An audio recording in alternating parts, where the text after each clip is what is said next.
الرجيم بسم الله الرحمن الرحيم نحمدك يا الله كما ينبغي لجلال وجهك وعظيم سلطانك ونصلي ونسلم صلاة وتسليما يليقان بمقام سيد المرسلين وخاتم النبيين صلى الله عليه وسلم وعلى آله وأصحابه أجمعين.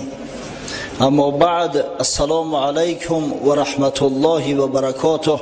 برادران اهل اسلام، روز شریف جمعه را که در ماه شریف شعبان واقع شده ایستاده است، از برای یکایک شما تبریک و تهنیت میگویم و از درگاه خداوند بزرگ مسئلت آن را دارم که پروردگار این سعی تلاش های ما، این مهر و محبت ما از برای انجام دادن عبادت خدا و این مهر و محبت ما به خاطر شنیدن کلام خدا و پند اندرز رسول الله صلی الله علیه و سلم را فردا روز قیامت توشه آخرت ما گرداند. آمین. ما انشاءالله همه حدیثی بسیار مکملی که از حضرت عمر ابن خطاب رضی الله عنه امام مسلم روایت کرده است و در او حدیث حضرت جبریل امین علیه السلام به صورت یک اعرابی نزد پیامبر خدا صلی الله علیه و سلم آمده و از بعض مسائل عمده، مسائلی که اصل اسلام تشکیل میکنند، اصول دین مبین ما را تشکیل میکنند، سوال کرده و پاسخ گرفته بودند. در اطراف همون حدیث صحبت کرده ایستاده ایم.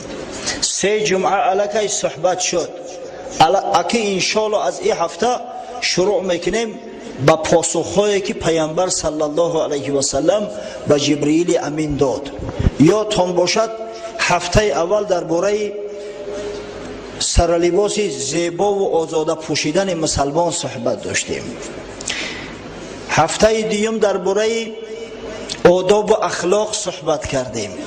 هفته سوم درباره آداب و طریق سوال کردن، پاسخ شنیدن و کم حرف زدن و لقیگی نکردن، اگر دغل کرده گوییم صحبت داشتیم. خب انشالله امروز شروع میکنیم با پاسخ سوال هایی که پیامبر صلی الله علیه و سلم با حضرت جبریل کردند. گفتیم حضرت جبریل امین در صورت یک اعرابی با لباس های بسیار زیبا و آزاده، با موی سری به نهایت سیاه و شانه زده نزد پیامبر خدا صلی الله علیه و سلم نشست با هزار ادب و احترام و گفت: یا محمد صلی الله علیه و سلم اخبرنی عن الاسلام. ای حبیب خدا، گفت از اسلام مرا خبر کن که اسلام چیست. رسول الله صلی الله علیه و سلم در جواب فرمود: الاسلام ان تشهد ان لا اله الا الله و ان محمدا رسول الله و تقیم الصلاه و تؤتی الزکاه و تصوم رمضان و تحج البیت ان استطعت الیه سبیلا. گفت اسلام از 5 اصل عبارت است. اولا کلمه شهادت به زبان راندن و به قلب استوار داشتن که نیست معبود مگر الله سبحانه و تعالی و محمد صلی الله علیه و سلم رسول برحق، فرستاده برحق آن خدای بزرگ است. دوم 5 نماز ادا کردن. سوم زکات مال دادن اگر شخص مالش به نصاب زکات رسیده باشد. چهارم روزه ماه شریف رمضان 1 ماه داشتن.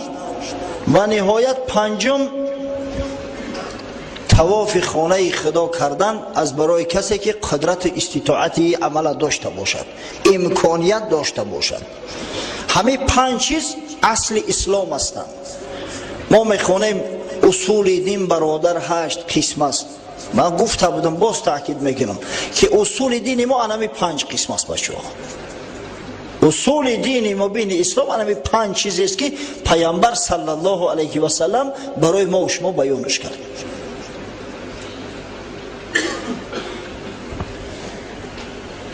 اول کلمه شهادت است که اصل ایمان کلمه شهادت است. هر کسی که این کلمه را به زبان راند در صورتی که با قلب استوار داشته باشد، این شخص مؤمن و مسلمان است، هم نزد خدا و هم نزد بندگانش. کسی که این سخن به زبان راند اما در قلب استوار نکرده است، یعنی شک شبهه داشته باشد، در نزد مسلمانان حکم به اسلامش کرده می شود، اما نزد خداوند او منافق است.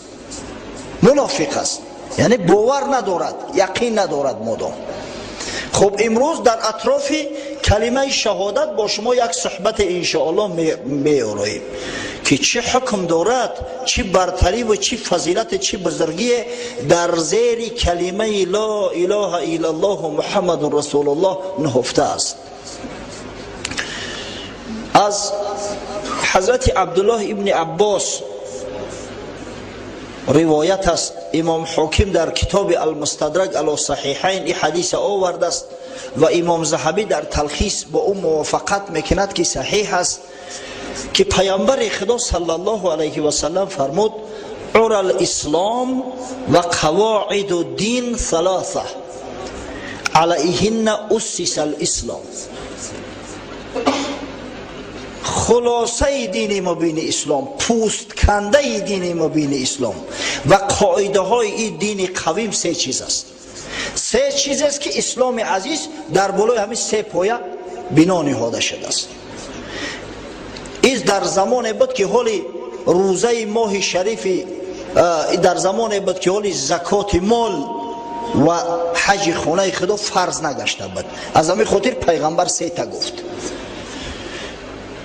من ترک واحدة منهن فهو بها کافر حلال الدم. هر کسی که از همه اصلهای سگانه یکیش ترک میکند قصدن، یعنی که فرضیت قبول ندارد، این شخص کافر میشود، از اسلام خارج میشود و خون او هدر است، مثل مرتدها، مثل کفار، مثل مسلمانایی که بیدین شدیان. شهادت الله اله الا الله و الصلاة المکتوبه و صوم رمضان. همون سه چیز پیامبر صلی الله علیه و سلم برای ما و شما بیان کرد. اول کلمه شهادت لا اله الا الله محمد رسول الله. دوم نماز فرضی، یعنی همین 5 نماز فرضیه که در ذمه ما و شما در یک شبانه روز خداوند متعال فرض گردانده است. و نهایت سوم روزه ماه شریف رمضان که انشاءالله قریب می آید، کم مانده است، شاید 1-2 هفته دیگر مانده باشد تا ماه شریف رمضان. هر کسی که یکی از همین اصلهای سگانه را ترک میکند، پس این شخص از اسلام خارج می شود، کافر می شود و خونش هدر است. هر کسی که فرضیت نماز قبول ندارد او مؤمن نیست، کافر است. هر کسی که فرضیت ماه شریف رمضان قبول ندارد یا ادعا میکند که خوردن روزه باکی ندارد، نعوذ بالله او کافر است. هر کسی که کلمه شهادت قبول نداشته باشد او به طریق اولا کافر مرتد است. ببینه حتی رسول الله صلی الله علیه و سلم میفرماید در حدیثی که امام بخاری روایت کرده است: امرت ان اقاتل الناس حتی یقولوا الله اله الا الله.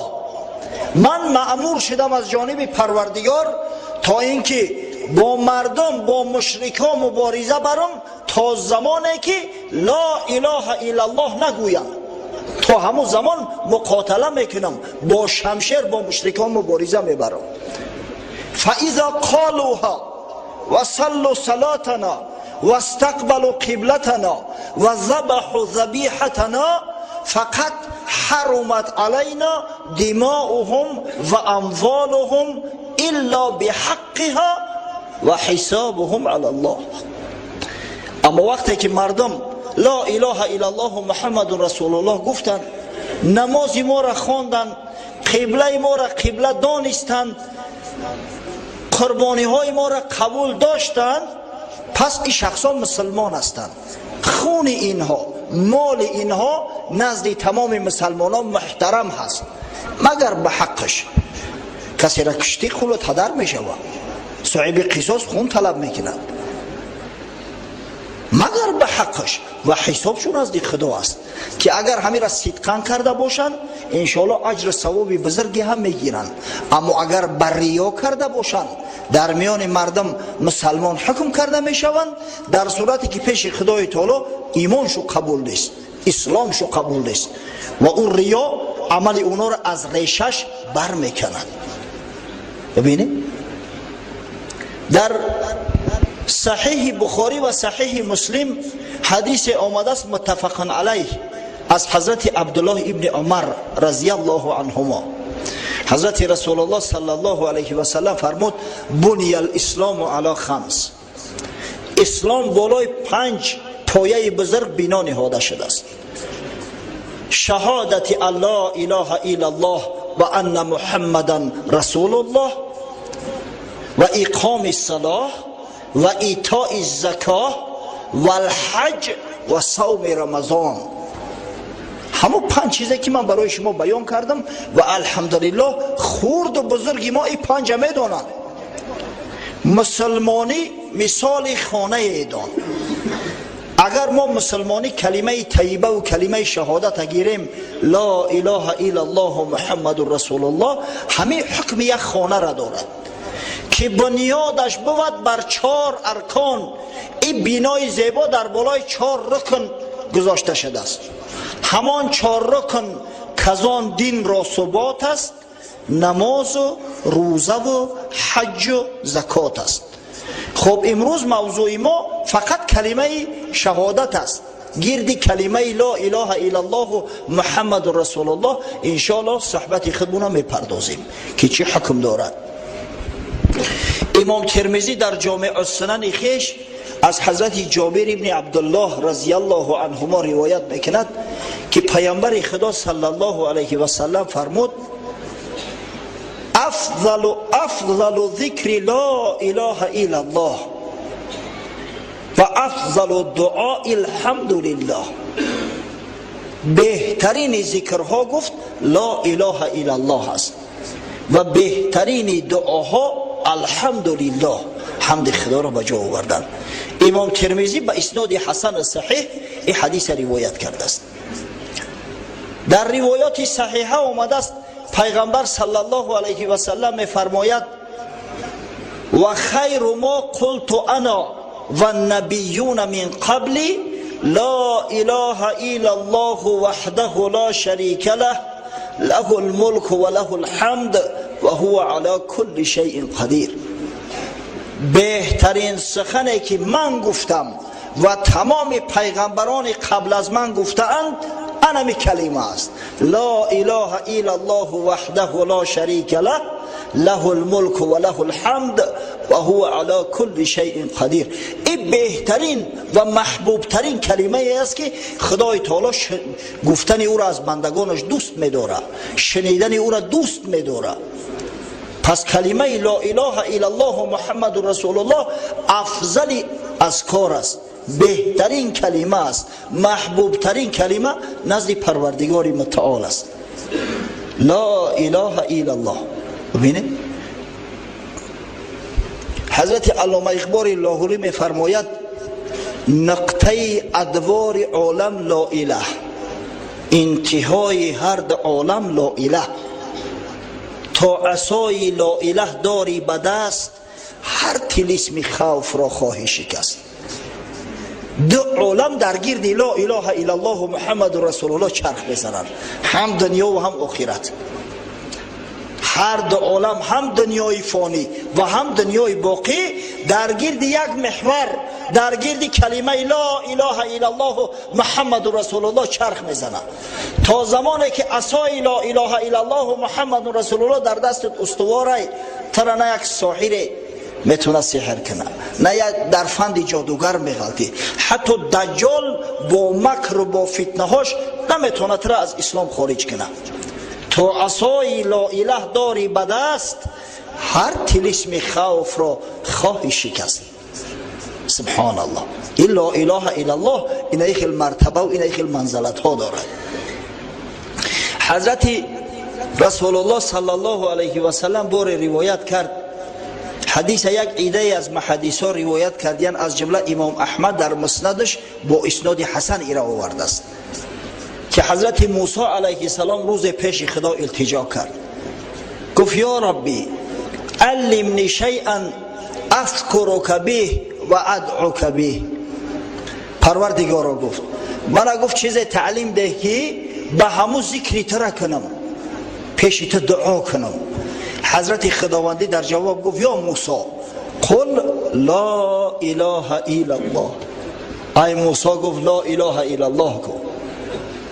حضرت موسی گفت یا ربی کل عبادک یقول لا اله الا الله. پروردگارا گفت آخر همه بندگان همه لا اله الا الله میگن، همه عاجزا و بیچاره‌ها و خارکشا و نمیدونم آهنگرا و چوپانا همه لا اله الا الله میگن.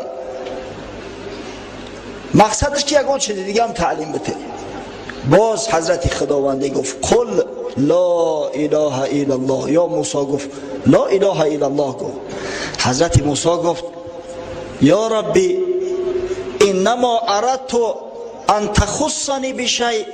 پروردگارا گفت آخه من پیغمبر ایت هستم، بنده برگزیده ایت هستم، از پیامبرای اولوالعزم هستم.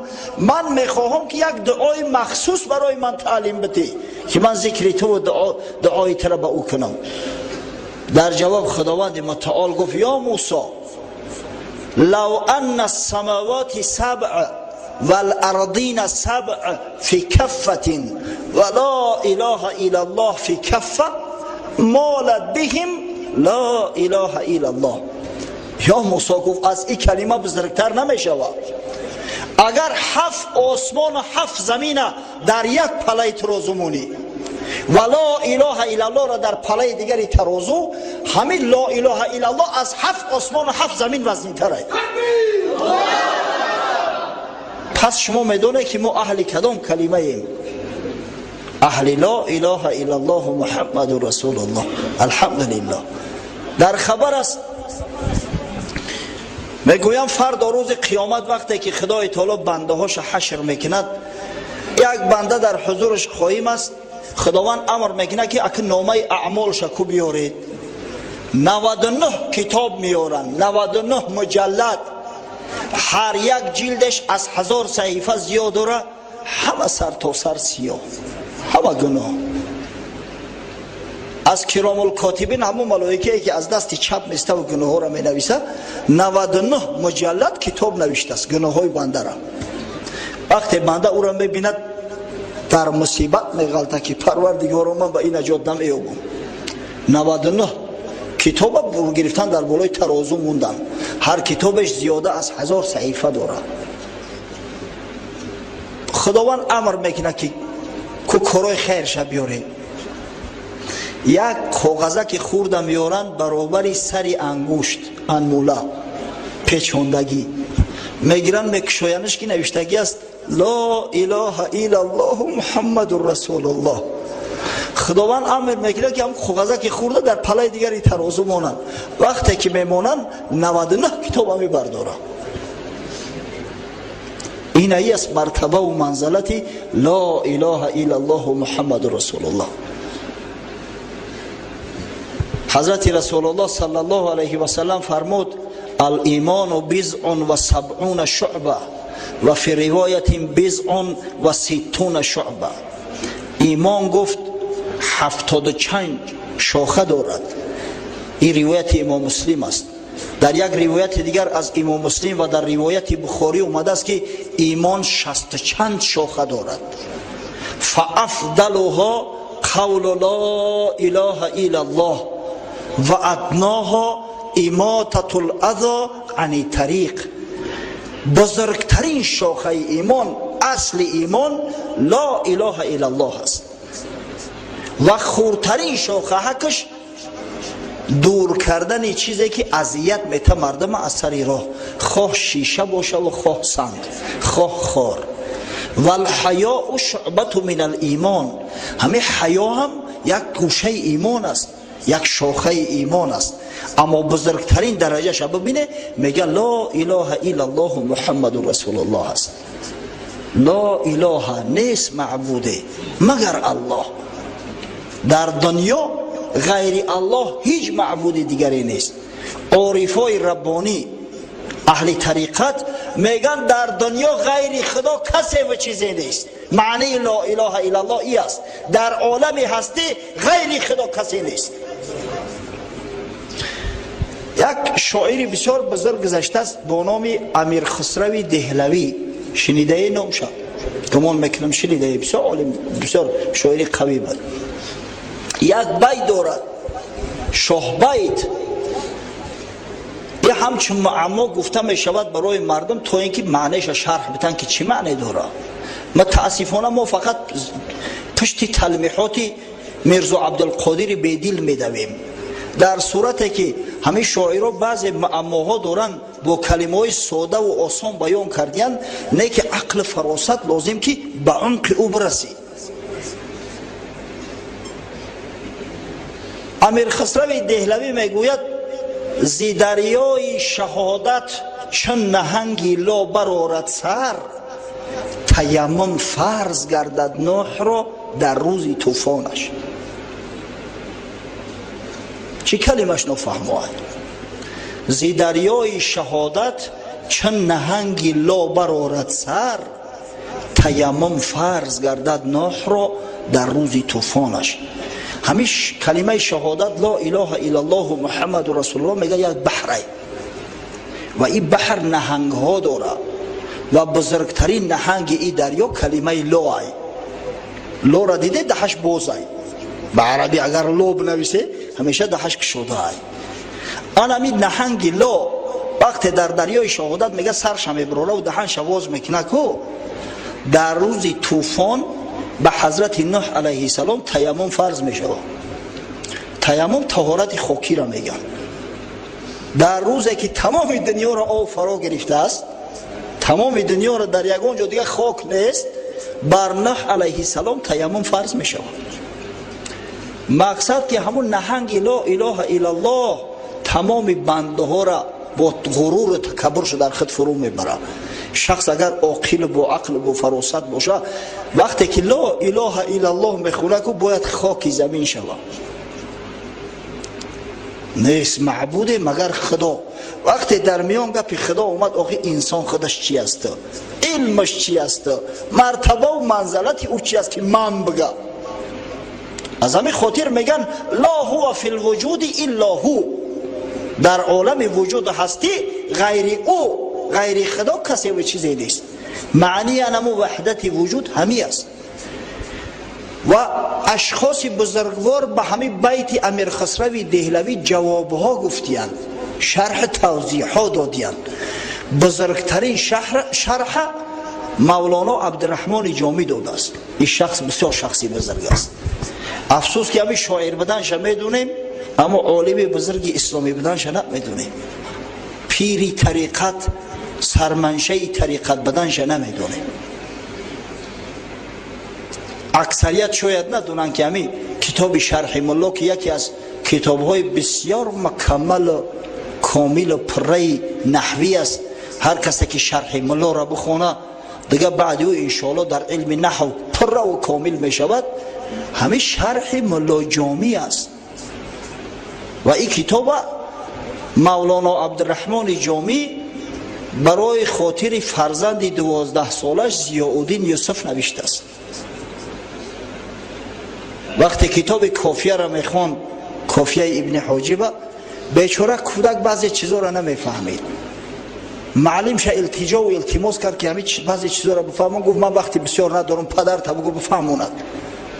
اومد فرزند پسر یگانه پیش پدرش که معلمم تعلیم گفت. در مدت یک هفته بر کافیه بهترین شرح نوشته است. در یک هفته اون کتاب نوشته است. اصلا نامش فواید ضیائیه است، اما کوتاهش میکنن شرح ملا یا شرح ملا جامیش میگن. این مولانا عبدالرحمن جامی در علم تصوف هم بسیار یدی طولا داشت، پیر هرات است، بسیار شخصی بزرگوار است. همین بیت امیر خسرو دهلوی را گرفته است، از نظر طریقت، از نظر عرفان شرح توضیح داده است. از بس که این بسیار کم است، خوشرو گوش کنه بچه ها، در همه جایی رو نمیخره. بسیاری شیخ های مرشد مو نمیدوننش. حضرت مولانا جامی میگه عرصه لا اله دریایی است که فزون از ده کون پهنایی است، نیست در کارگاه کن فیکون هیچ نقش زی موج او بیرون. انمی عرصه لا اله الا الله محمد رسول الله یک دریا است، یک بحر است. پهنه این بحر برابری 7 آسمان و 7 زمین است. در کارگاه کن فیکون خدا، در عالم موجودات خدای تعالی هیچ نقش از لا اله الا الله بیرون نیست، همش در دنیا هم دریا و بحرن. لا که آمد نهنگ این دریا، چونکه شاید دهان نهنگ آسا، گرچه باشد ز کثرت اعیان، در فضای وجود 100 طوفان، آنچنان در کشد به کام فنا، که نماند نمی از آن پیدا. اکه نهنگ این دریا، این بحر، انمی لا اله الا الله. وقتی که این دهنش باز میکنه میگه مثل نهنگ، اگر چنده در روی زمین اشیاهایی که خدا خلق کرده است به نهایت زیاد است، همه همه را فرو میکشه، یگان قطره آب یک نمی نمیمونه، همه را در خود فرو میبره. سالک راه را که نوح نهاد، کرد تنزیه واحد از اعداد، فرض گردد تیمم آوردن، روی بر خاک نیستی کردن. انما سالک راه، صوفی راه که مثل حضرت نوح فقط عاشق وجود خدا هست، عاشق ذات خدا هست، غیر خدا فکر ذکر نداره. وقتی این لا را میبینه خاک میشود دیگه، آخه بیچاره دنیا را میبینه همه خاک خنکن، برای او را دیگه تیمم فرض میشود. تیمم یعنی که به خاک یکسان شدن، گم کردن انمو منیت، انمو تکبر و غرور. چون کنی ورد خیش بیگه و گاه، گفتن لا اله الا الله، پرتوی نور حق ظهور کند، ظلمتی هستی از تو دور کند. وقتی که بیگه گاه همیشه ذکر در زبانت باشه، با ذکر لا اله الا الله مشغول باشی، پرتوی نور حق میگه تمام وجود تا میگیره. این وجود خاکی تو وجود آسمانی میشود دیگه. این بدن خاکی را فراموش میکنی. پیش چشم شهودی تو مطلق، هیچ ناید با جز هویت حق. در این صورت به هر چیزی ببینی تجلی نور خدا را میبینی، همه گم میشود، همه نیست میشود. برای همون لا اله اله همه را فرو برده است. بشنود گوش جانت از هر سو، لا هو فی الوجود الا هو. بعد در همی گوش جانت فقط همی صدا میه لا هو فی الوجود الا هو، به خدا غیر خدا در ده جهان چیزی نیست. فهمیدی یک وحدتی وجود چی بوده است؟ بسیار مرکب است، نه که گمان میکنم همین مقدارش کافی است، زیرا ای موضوع دور میشیم. پس لا اله الا الله محمد رسول الله محوری هست که تمام موجودات خدای تعالی در اطرافش میچرخونه، همه در گرد لا اله الا الله چرخ میزنن. این ایخل مرتبه و این ایخل منزلت خدای تعالی برای لا اله الا الله داده است. کسی که اهل لا اله الا الله محمد رسول الله هست، خداوند میگه بالای من حق داره. ببینید ما میگیم که هیچ قدر ذمه خدا حق نداره. البته این حق داره که یعنی که من او را دوستش میدارم، احترامش به جا میارم، به این معنی اومده است. اما کلمه حق در متن حدیث رسول الله صلی الله علیه و سلم روایت شده است. در صحیح بخاری اومده است، حضرت معاذ ابن جبل رضی الله عنه صحابی بزرگ پیغمبر میگوید كنت ردف رسول الله صلى الله عليه وسلم على حمار يقال له عفیر. یک روز میگه از قفای پیغمبر صلی الله علیه و سلم بالای خر سوار شده بودم. حضرت خاکساری شما ببینه بسیاری وقت در مدینه منوره در خر سوار میشه. امروز ما در تیک سوار شدن به خود ننگ میدونیم.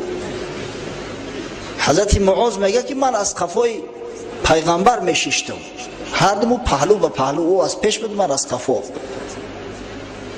نام خر میگه عفیر بود. از فرط محبت حتی نام خر پیغمبر از یاد میدونستن، برای ما و شما بیانش کردیم. اصحاب بزرگوار پیغمبر بسیار دوست می‌داشتن حضرت.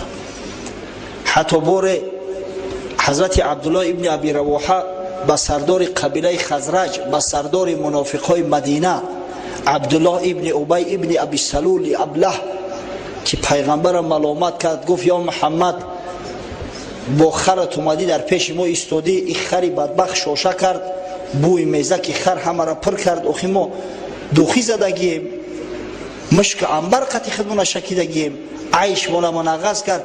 حضرت عبدالله ابن ابی رواحه یک مشتی آبدار در دهنش زد، گفت پدرسک چی میگوی؟ قسم به خدا بوی پیشاب خری رسول الله صلی الله علیه و سلم برای ما از مشک عنبر بالاتره.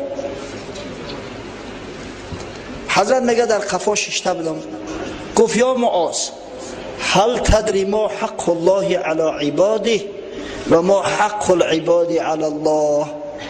گفت ای معاذ تو میدانی که خدای تعالی در ذمه بندگانش چی حق دارد و بنده ها در ذمه خدا چی حق دارند؟ حضرت معاذ میگه گفتم الله و رسوله اعلم، خدا و پیغمبر داناتر است. این عادت صحابه پیغمبر بود، یعنی که سوالش میکنن میگه خدا و پیغمبر داناتر است. امروز بعضی برادرها سوال میکنن با جواب شخص چون میگن دوملا اینا میخیل کار شده است، من اینا میخیل جوابش دادم چه خیلی میشه جوابش. اوخی ای سرت مولا جوابش که گفتی با چی زنگ میزنی؟ من انا میخیل جوابش دادم، اینا میخیل اینا میخیل چی میشیده باشه؟ سر دیلت میشه دیگه چی میشه واقعا؟ گفت الله و رسوله اعلم، خدا و پیغمبر داناتر است. حضرت رسول الله صلی الله علیه و سلم فرمود حق الله علی العباد ان یعبده ولا یشرک به شیئا. حق خدا در ذمه بندگان آن است که خدا را خالص عبادت کنند و در عبادت خدا کسی و چیزی را شریک نکنند، یعنی اهل لا اله الا الله باشند، در چارچوبه لا اله الا الله قرار گرفته باشند. و حق العباد علی الله الله یعذب من لم یشرک به شیئا. و حق بندگان در ذمه خدا این است که کسی را که به خدا چیزی را شریک نکرده است عذاب نده، در دوزخ نپرتوید. اهل لا اله الا الله این خیلی قدر منزله دارن که حق دارن خداوند اهل لا اله الا الله و محمد رسول الله را به شرط صادق باشن در قولشو در گفتارشو در دوزخ نمی انداخته است. خدا و پیغمبر صلی الله علیه و سلم و ملائکه خدا دوست می‌دارن اهل لا اله الا الله. فقیه ابی لیث سمرقندی در بستان العارفینش روایت میکنه، میگه 7 کلمه است که هر کسی که همین 7 کلمه را مکرر دائم ذکر کند اون محیب خدا و محیب ملائکه است. خداوند شرافت او را اقرار میکنه، یعنی پیش خدا شریف است، پیش ملائکه مقرب خدا شریف است این شخص، به شرطی که همین 7 کلمه را مکرر دائم در موضعش استفاده ببره. اول قبل از آن که یک کار خیری را شروع کند بسم الله الرحمن الرحیم میگوید، کلمه اول بسم الله الرحمن الرحیم. دوم وقتی که همون کار خیر را انجام داد الحمدلله میگه یا الحمدلله رب العالمین. سوم وقتی که نقشه میکشه که فردا یا پس فردا یا سال آینده یگان کاری را میکنم، البته که در قفاش انشاء الله میگه اگر خدا خواسته باشه. زیرا اگر نگه خاکش باد می شود. چهارم، اگر به شرط مبادا از زبانش یگان سخن ناجای برومد، یگان گپی نامعقول برومد، یا سخن لغو گفت، استغفر الله میگه فی الحال از قفاش.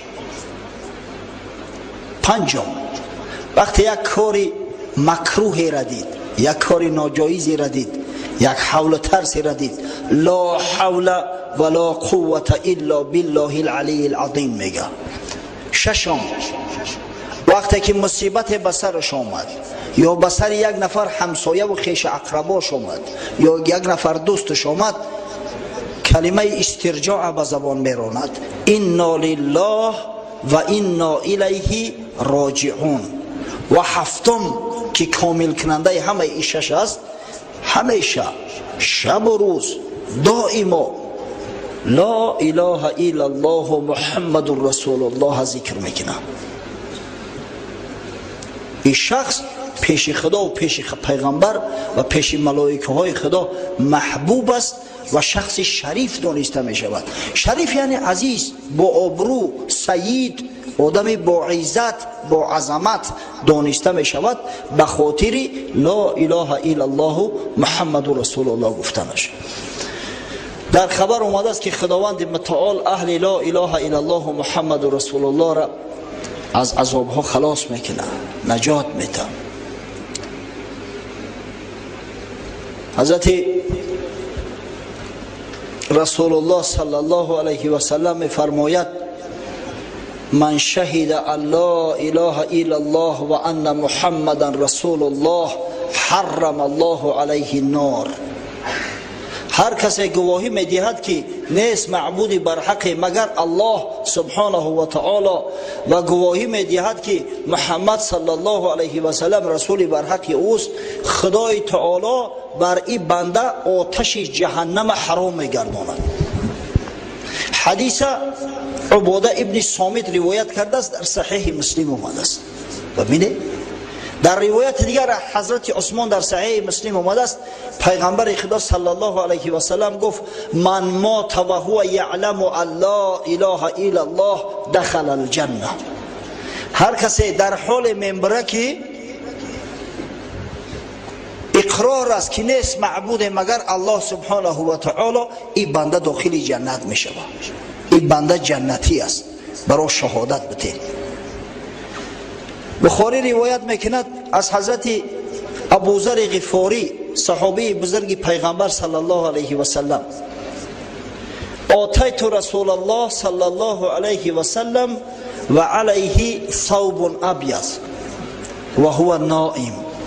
میگوید نزد پیغمبر خدا صلی الله علیه و سلم اومدم، حضرت در بدن لباسی سفید داشت، خواب بود، نافارش نکردم، میگه برگشتم. ثم آتیته و قد استیقظ. بار دیگه وقتی اومدم حضرت علیه از خواب خیست است. گفت یا ابوذر ما من عبد یقول لا اله الا الله محمد رسول الله ثم مات على ذلك الا دخل الجنه. هر بنده ای که لا اله الا الله محمد رسول الله میگه و اهل همین کلمه از دنیا میروه، این مرد داخل جنت میشود. حضرت ابوذر غفاری بسیار کنجکاو بود، بسیار ناترس بود. از همه زیادتر پیغمبر همین حضرت ابوذر سوال میکرد. گفت و این زنا و این سرق، اگر چند دزدی و زنا هم کرده باشه. حضرت گفت و این زنا و این سرق، اگر چی دزدی و زنا هم کرده باشه. حضرت میگه حیران شدم، با سوالش میکنه یا رسول الله و این زنا و این سرق، اگر چند دزدی و زنا هم کرده باشه. باز در جواب پیغمبر میگه و این زنا و این سرق، اگر چند دزدی و زنا هم کرده باشه. حضرت میگه طاقت نکرده باری سوم با گفتم یا رسول الله و این زنا و این سرق. در جواب گفت و این زنا و این سرق علی رغم انف ابی ذر. گفت بله، اگر چند دزدی و زنا هم کرده باشه علی رغم انف ابی ذر. ابی ذر نمیخواد که خدای گناهی را ببخشه. نمیخواه که خداوند ایرا داخل جنت کنه. لیکن اگر حتی همین آدم توبه کنه، توبهش اگر توبه صدقی باشه، توبه نصوح باشه، خداوند داخل جنتش میکنه. معنی گپی نیست که من لا اله الا الله محمد رسول الله بگم زنا کنم دزدی کنم بگردم. نه، نعوذ بالله، هیچ وقت این گپ این معنی را نمیته. معنی گپی است که یک آدم زنا کرد یا گناه کرد، دزدی کرد، بعدا اصلاح شد، توبه کرد، در چارچوبه لا اله الا الله محمد رسول الله داخل شد، اگر خدای بزرگ همی بنده را به فضلش بگیره، گناهاش هم ببخشه، یک روز داخل جنتش میکنه. دیگه از او زینای کردگیش و از دزدی کردگیش سوالش نمیکنه. اما اگر به عدلش بگیره، همون موافق جنایت کردگیش جزاش هم میبینه، چند ساله باشه، بعدا البته داخل جنت میشه و مادام که اهل لا اله الا الله است. به این معنی اومده است. خدا نگه بداره که او گناه کبیره مثل دزدی و مثل زنا چی مقدار مهلت داشته باشه. در آیات های قرآن اومده است حکم میگه خداوند، احقاب لابثین فیه احقابا. حکمش در تفسیر اومده است 80 سال، بعضی ها حتی گفتیان 100 سال. این حکم پشت حکمش چقدر خدای تعالی خودش میدونه. زمان خاطر بسیار مغرور نشوید. اون مردمی که متاسفانه از عبادت خدا دور هستند، متاسفانه امروز نماز نمیخونن، نه که دعوا میکنن که ما اهل لا اله الا الله هستیم، روزه شون میخرن میگن که ما اهل لا اله الا الله هستیم. ها فراموش نکنه وقتی که اهل لا اله الا الله میگیم، کسایی را ما در نظر داریم که قایم و استوار استادیان در لا اله الا الله، از چارچوبه لا اله الا الله و محمد رسول الله خارج نشدیان. یا شاید اهل لا اله باشن، اهل لا اله الا الله نباشن. در این اهل لا اله همون کمونیستا و اتئیستا هم داخلن. همون خونه سوخته ها میگن لا اله، خدا نیست، پادشاه نیست، خاک نیست، بلا نیست. همین اتئیستا هم میگن که لا الهش اتئیستا هم میگن. به الله شخص مؤمن شماریده نمیشود. حضرت علامه اقبال قصه روسیه را کرده است، روسیه بلشویکا را. همون وقتی که بلشویکا در روسیه سر قدرت اومدن با سرداری لنین، علامه اقبال زنده بود. بعد امیر شرح میده که سببش چی است. همچنان بینی که در عهد فرنگ بندگی با خواجگی آمد به جنگ، روس را قلب و جگر گردیده خون، از ضمیرش حرف لا آمد برون. در عهد فرنگ میگه در همین زمان فسق و فساد اروپایی، روسا را قلب و جگرش خون شد، بیزار شدن، از دهنشو گپ لا برومد.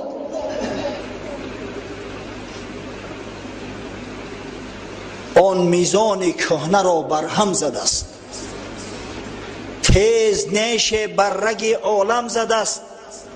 کرده ام اندر مقاماتش نگه،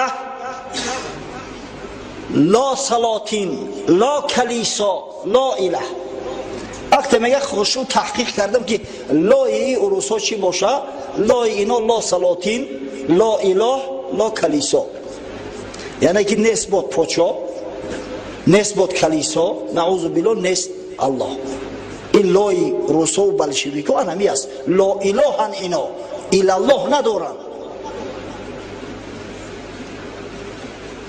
فکر او در تندباد لا بیماند، مرکب خود را سوی ایلا نراند.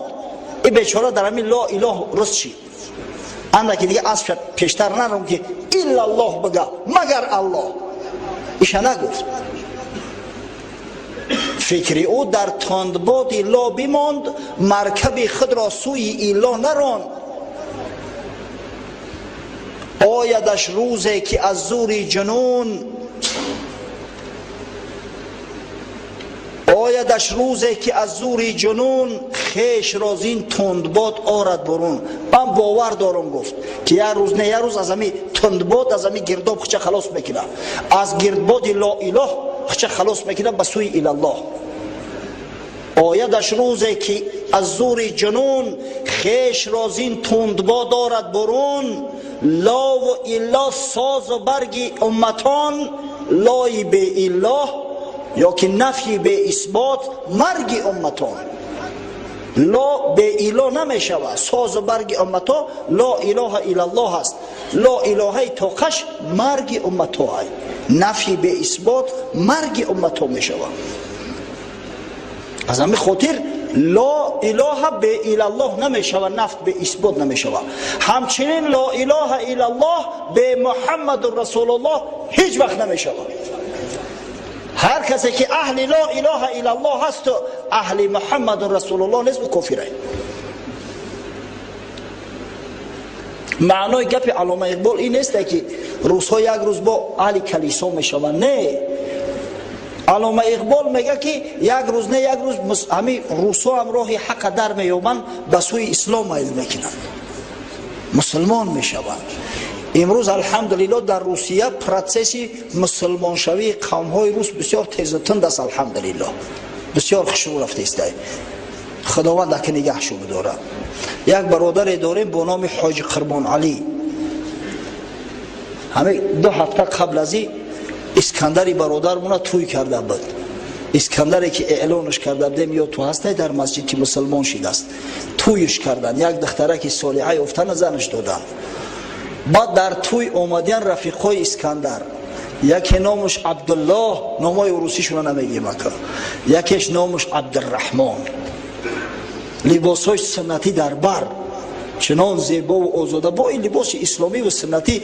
همین مردمی سفید پوستی روس هم قیمزه بکی چشما اگر کبود باشه میپرسیش کک دیلا الحمدلله، کک здоровье الحمدلله، سبحان الله الحمدلله. ایرا ببینه غرض محمد اقبال لاهوری همین است که یه روز نه یه روز این مردم نجات مییابند. مادام که عدالت میخواهند نجات مییابند. هر کسی عدل بجویه عاقبت الامر میایه به اسلام میرسه. لیف تالستوی همون نویسنده بزرگ روسا میگه предел совершенства совершенного человека اسلام.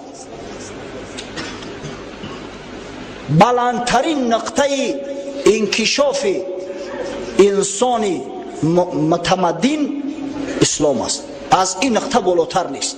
تمدن بشری از اسلام نقطه بالاتر نداره. معنی گپش علامه اقبال وقتی که سخن میگه همین را در نظر داره.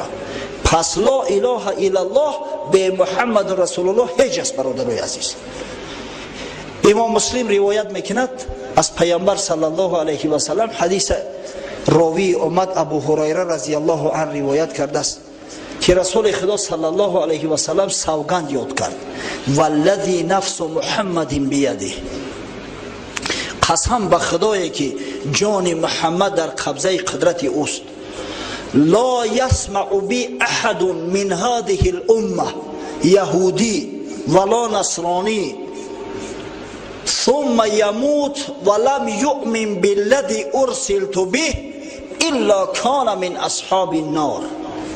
هر کسی که گفت نام مرا میشنوه، از شریعت من با خبر می شود، او خواه یهودی باشد خواه نصرانی باشد و قبل از او که به اسلام ایمان میارد اهل لا اله الا الله و محمد رسول الله می شود، اگر از دنیا بگذره او اهل دوزخ است. کتابی بدن فایدهش نمیکنه، اهل لا اله الا الله بدن فایدهش نمیکنه. پس کامل شدن این کلمه در صورت است که بعد لا اله الا الله محمد رسول الله باشد. به این کامل هیچ وقت نمیشه برادر عزیز. سبحان الله. و ما و شما الحمدلله اهل لا اله الا الله هستیم. بزرگترین کلمه، زیباترین کلمه، فاضلترین کلمه. پیغمبر خدا صلی الله علیه و سلم فرمود افضل ذکر لا اله الا الله، بهترین ذکرها لا اله الا الله است. از این ذکر بالاتر، از این ذکر بالاتر تصور کرده نمی شود. حضرت مولوی یک نظم دارد برای آنکه شما درک کنید که اهل لا اله الا الله چی مرتبه دارن پیش خدا، چی منزلت دارن. چی بزرگی دارن. انشالله همین نظمه به سمت میرسونم. حضرت میگوید آن مجوسی گبرکی آتش پرست بحر عزم هند در کشتی نشست. یک زردشتی، یک گبری زردشتی که در ایران زندگی میکرده است، به خاطر سکونت در هندوستان عزم سفر هندوستان اختیار میکند و به خلیج فارس رفته و در کشتی سوار میشود. در ایران مجوسی ها گبرها همیشه بدن، تا حالی را هستند. اینا ببینید در اسلام جمهوری، در ایران جمهوری اسلامی است، اما تا به حال طبق خبری که در آمار هست، در ثبت آمار، در استاتیستیکا، زیاده از 10,000 آتش پرست زردشتی در ایران زندگی میکنند. اینا مثل این زردشتی ها و آتش پرست های ما نیستند که از پدر و مادر مسلمان تولد شده و بعد کافر شده باشند. نه، اینا پدر جد اجداد گذشته هاشو همش همون مجوسی و زردشتی بدیم. این شخصایی که بعد زردشتی شدن از اسلام یا بعد نصرانی شدن، اینا از زردشتی و از نصرانی ها به مراتب پستر و خورتر هستند. همین 100 قدر قیمت داره در اسلام، یک نرخ معین داره، اینا ندارن. اینا مرتدن. اکو وقتی که مجوسی و گبرکای ایران گفتیم در نظر داریم همون کسایی را که جد اجداد گذشته هاشو همش مجوسی بدن. و این یک دلیل بسیار قوی است بر ضد او شخصایی که متاسفانه امروز هم زبان کینه و کدورت دراز کرده و اشغالگران عرب میگویند. دین اسلام میگن به ضرب آتش شمشیر پهن کردین. والله این دروغ است. خدای تعالی در قرآن گفته است لا اکراه فی الدین، در دین مبین اسلام مجبوریت نیست. هیچ قوم و هیچ خلقی را مسلمانان مجبور نکردن که شما اسلام رو بپذیره. این گپ دروغی محض است. و بزرگترین دلیل انمو زندگی کردن گبرها در تهران بود. یک کوچه گبرها داشتیم، زیاده از 10,000 آدم زندگی میکنه. بازی هم دولت اسلامی است در ایرانه که کسی کارشو نمیگیره. همین زردشتی گبرک به خاطر سفر هندوستان خلیج فارس می رود و در کشتی سوار می شود. باد شورته کرد گمراهی رشید، باد کشتی غرق کن اندر رسید. قدرت خدای تعالی بحر طوفانی می شود، در بحر طوفان می خیزد. گبر نزدیک غرق آمد فراز، در تکاپو افتاد آن کارساز. این بیچاره گبر دید که طوفان موجش چند متر خسته است، ای کشتی بلند تلخش گفید. طوفان بحر بسیار دهشتناک است. حتی برای کشتی های امروزه که اقیانوسگر هستند، کشتی هایی که همش میدونیم موتور دارن، با قوتن، بعضا میشود که همون طوفان چپه میکنه این کشتی ها رو. چی برسد به عصرهای میانه که بیچاره کشتی های بسیار عادی داشتن، کشتی های بادباندار بود، اندک طوفانی سختتر میشد در بین بحر میشدن، البته که غرق میشدن. گبر وقت طوفان ادی تلخش کفید، ناله میزد سوخته که نار نار، الغیاس زینهار. هر کسی بر ملت خود میتند، اعتماد بر اعتقاد خود کند. در وقت زور اومد هر کس خدا میگه، هر کس همون معبود خودش در مراجعت میکنه. این بیچاره علو پرست یاخی دیگه چی بگم؟ یه علو با فریادم برست گفته است یا نور. گبر در آب افتاد و دست پا چون وزغ میزد ولی دور از نجو. وقتی این خانه سوخته ای آتش میگه به فریاد برست، البته غضب خدا 10 چندان میشود. کشتی غرق شد. این گبرک در روی آب زد مثل دیگر برادرایی که در کشتی سوار بودن. اگه بیچاره مرغاوی واری قلاچ میکشه و در او بحری بیکران از او قلاچ کشیدن تو چی فایده آیاخی؟ میزدی فریاد که ناری سنی، قبله مقصود و معبودی منی. چند سالت کرده ام من بندگی، از تو دارم مردگی و زندگی. ناله داره در روی آب که آتش مقدس. یا آذرگوش است. این آذرگوش است، مکان آتش مقدس شده. چندین سری سال من عبادتی تر کردم، برای تو قربانی ها میکردم، پول میدادم، زام پرستیدم تو را اندر زمان، تا چنین روز رسی فریادی من. برای آن من تو را پرستش کردم که در همین روزی سخت دستگیریم کنی. غیر تو پشت پناه هم نیست کس. این را ببینید، خدای تعالی اگر که خودش هدایت نکنه، عقل عاقلا هم عاجز است. بعضا یه شخص میبینی همین قدر عاقله، همین قدر زیرک بلاهای، اما از عبادت خدا دور، از رحمت خدا محجور. بعضا حیران میشه که اوخی خونه سوخته این قدر عقل فراسته داره، چرا همه حقیقتی را که حتی برای کورها عیان است نمیبینه؟ چرا این آفتاب درخشانی را که اگر چند کور نوری او را نمیبینه اما گرمیش احساس میکنه، از این غافل است، از این محروم است؟ فراموش میکنیم که آخه خداوند این بدبخت از هدایتش محروم کرده است.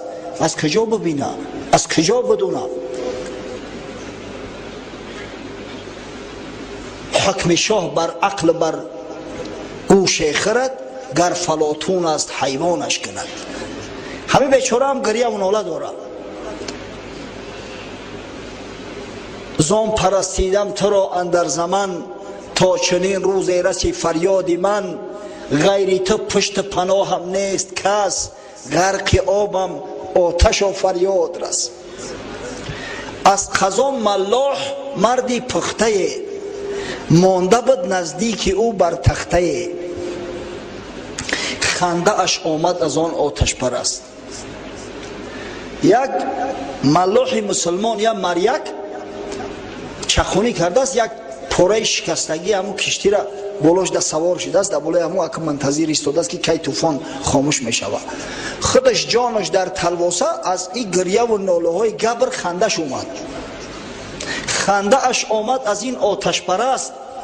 گفت او را ای زیبادی عجب مست، آتشی که کرده ای او را پناه. عبد اوی و از او زینهار خواه، او همر چون تو در این ششدر بدی، حال او از حال تو بدتر بدی. ای رو درگور گفت، آخه او آتشی که تو از او کمک میخواهی و دستی بندگی به سوی او دراز میکنی، اگر در جای تو میشید احوالش احوال تو بد میشید. چه خیلی تو ایدری آب بگیره. او خانه سوخته خداوند تو از خاک خلقت کرده است. آب اگر چند غرق تم که کنه نابودت نمیکنه، در آب محلیل نمیشه، حل نمیشه. نه که او آتش در یک لحظه نیست نابود میشه. او همر چون تو در این ششدر بدی، حال او از حال تو بدتر بدی. خالق آتش بود فریاد رس، غافل از دولت مشو ای هیچ کس. یک خونه سوخته گفت همون خالق آتش، او خدای بزرگی که آتش خلق کرد، توی ابله خلق کرد، دولت ثروت خلق کرد، پادشاه و مملکت خلق کرد، فقط همون به فریادت میرسه. دیر نشده است، توبه که لا اله الا الله و محمد رسول الله بگو، به سوی خدا مراجعت که، از خدا التجا که خداوند دست میگیره. فقط خدا تو را نجات داده میتونه.